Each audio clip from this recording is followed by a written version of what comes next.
Should minorities sever their ties with the Democratic Party? That is, should minorities sever their ties with the Democratic Party? Because minorities, for the most part, I think Hispanics and African Americans usually vote Democrat, and I think they have voted for this, I think, for the better part of this thing in the 1940s and the 1950s. But it must be remembered that initially, blacks were predominantly in the Republican Party. You had prominent blacks such as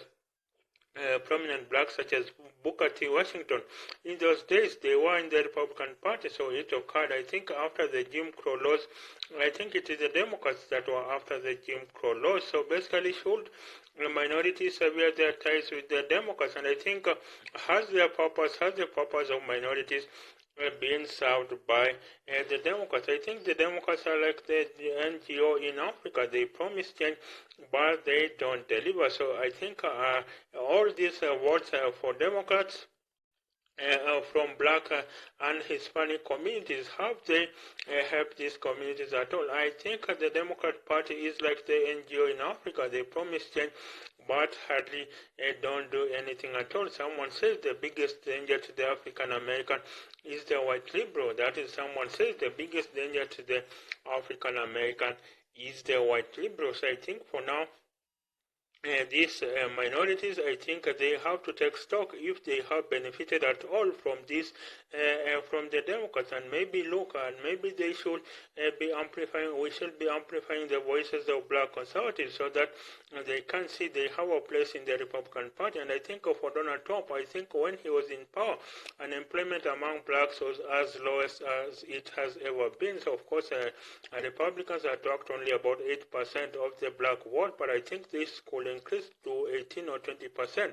As many of them become disenfranchised with the Biden economy, as many of them become disenfranchised with Joe Biden, they view that maybe Donald Trump is the candidate that is going to maybe improve their economic livelihoods. And I think really, for Donald Trump, he should campaign on the platform that America must move from racial-based politics to a class-based politics, issue politics. And I think the conundrum in the American political space right now is that the Democrats, the Republicans have the better ideas on how America should be run. Look at individual dynamism, where you pull yourself by your own bootstraps. You don't wait for the government to help you out. And I think really the government depends on taxpayers' money, so it is not the government that is pulling you up. And of course, individual dynamism, build a million silos of success. That's how America was made. And I think for the Republicans, then they just need to make their party maybe more diverse, include more African Americans and Hispanics, not just as a race, not just as a tick in the box, but really that the vision of America is about individual dynamism, where the individual is the master of their own destiny. Pull back on the centralized control of the government, centralized control by the government, which wants every American to be so weak as to be wholly dependent on the American federal government. So the rise of global socialism is one of the major problems in America. That is, the rise of global socialism is one of the major problems in America, and I would think that basically that needs to go out of the door so that the Democrats, so that blacks can see value in being a Republican. And I think really, this tokenism of Obama, the tokenism of Kamala Harris needs to end. There are just a few blacks that are eating at the table of the white liberals. There are a few. They are just a token. The rest of the black community is in shambles. They are not getting benefit from the Democratic Party at all. And I would say the Democratic Party is like the NGO in Africa. It basically promises change but does not deliver. It waits for the next election in order to deliver. So that needs to change, and I think if that changes, then basically I think if that changes, then Democrats will be in a good place. that is, African Americans will be in a good place to be served by the Republicans. And if that changes, then there will be, I think the Democrat Party will be more serious. I think it will do more rather than the tokenism. Personally, I think the billionaire who donated, who paid for tuition fees for all students at Morehouse College, he did more for the African American than this tokenism of Obama, the tokenism of Kamala Harris, this tokenism of Ketanji Brown Jackson, appointing a few blacks at the top and then saying, look, your community is benefiting. Of course, one of the Democrats have pride in themselves in the fact that they are the ones who have introduced DEI effort, that is diversity, equity, and inclusion, for blacks to be included. But they don't want African Americans to be included only because they are a tick in the box. That's not a way. That is in fact why there is a major backlash against DEI efforts in America. So I think they should come with their own talents, with their own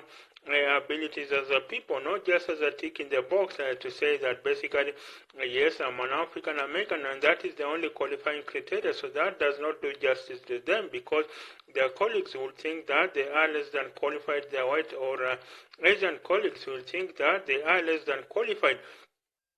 And so were given, they passed through the door only because they are favored. I think when you look at the college admissions websites such as College Confidential, I think if you, if you go to, and that is, if you go to this college website, such as College Confidential, if you have gotten admission to an institution such as Harvard, they will ask you, did you have a hook? I think some of the fellow contributors in such college boards will ask you, did you have a hook? And being a URM, that is underrepresented minority, is one of the hooks that could have gotten you into these colleges. Of course, affirmative action was struck away by the Supreme Court.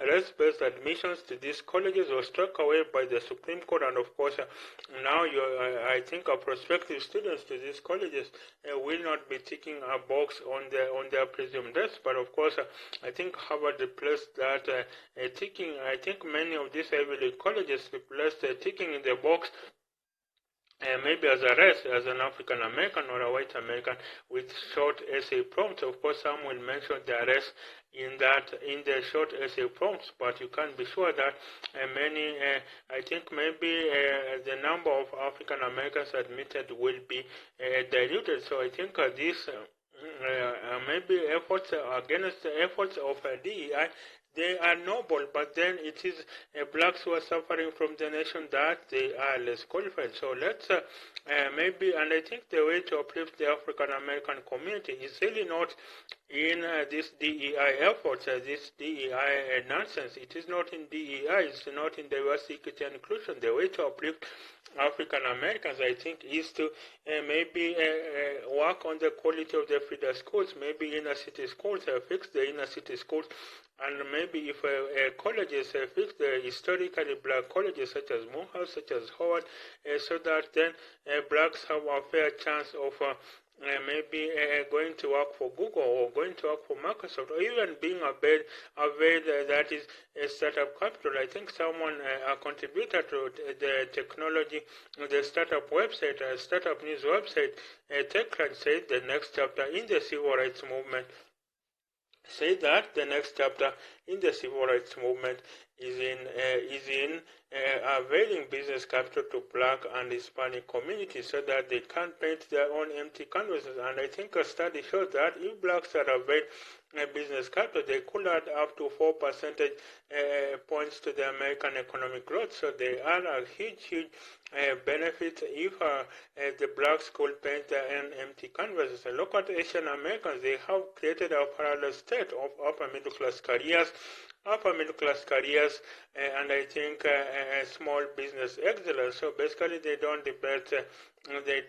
basically depend so much on the American federal government as the African Americans do. And I think that shows you that basically I think they are known as the model minority, that is the Asian Americans.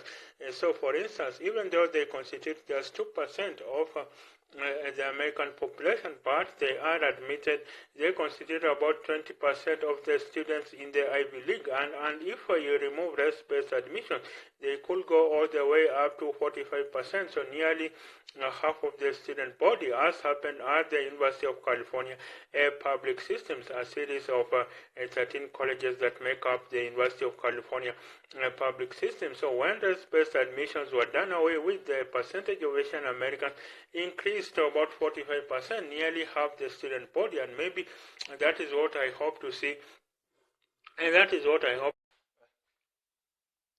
what I hope to see in the percentage of African Americans. So I think the Democrats right now will not be and that is what I hope to see in the African American community. So do you think blacks are getting, Hispanics and blacks are getting a raw deal